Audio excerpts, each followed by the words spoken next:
सो hey guys, हम अपनी previous video में पढ़ चुके हैं फजान्स रूल, जिसमें हमने polarisation, polarising power and polarisability के बारे में समझा था। ठीक है, अब हम इस वीडियो में ले आए हैं factors related to polarising power and polarisability. ठीक है, अब इसके हम फैक्टर्स देखेंगे। तो सबसे पहला फैक्टर आ जाता है साइज ऑफ कैटाइन।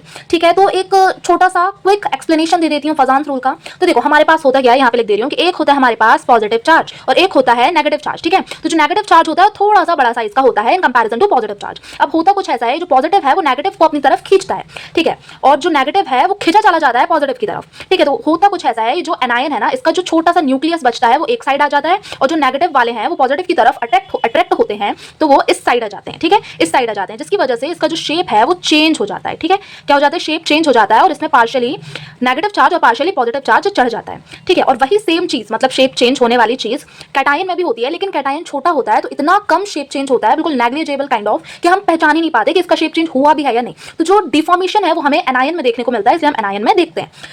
तो अब हम बात करते हैं फर्स्ट फैक्टर की। ठीक है, तो फर्स्ट फैक्टर कहता है साइज ऑफ कैटायन। ठीक है, अब हम किसकी बात कर रहे हैं, कैटायन की बात कर रहे हैं, और अब इसकी साइज की बात कर रहे हैं।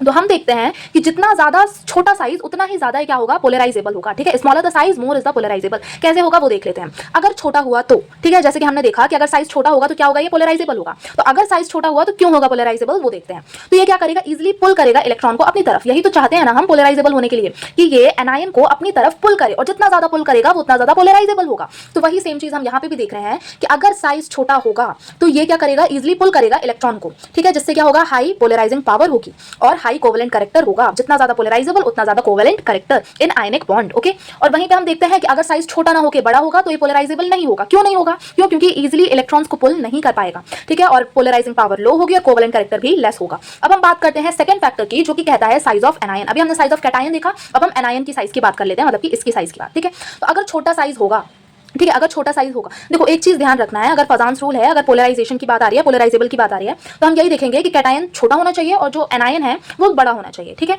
तभी ये पोलराइजेबल होगा। तो अगर ये हाँ, तो साइज ऑफ एनायन की हम बात कर रहे थे कि अगर ये छोटा होगा तो इजिली डिफॉर्म हो जाएगा, मतलब कि इजिली पॉजिटिव की तरफ खींचा चला जा रहा है। अगर इसका साइज बड़ा हुआ तो, अगर इसका साइज, सॉरी, हाँ ठीक है, तो अगर इसका साइज क्या हुआ, छोटा, हाँ वही, अगर इसका साइज बड़ा हुआ तो इजीली डिफॉर्म हो जाएगा, मतलब कि इजीली पॉजिटिव की तरफ खींचा चला जाएगा। और अगर छोटा होगा तो नॉट इजीली। ठीक है, यहाँ पे नॉट लिखा था, आई फॉरगेट इट।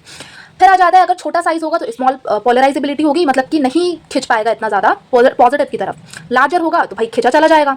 छोटा होगा तो कोवेलेंट करेक्टर भी कम होगा, और बड़ा होगा तो कोवेलेंट करेक्टर भी ज्यादा होगा। तो पूरा कंक्लूजन ये निकलता है कि जितना ज्यादा साइज होगा एनायन का उतना ही ज्यादा पोलराइजेबिलिटी होगी।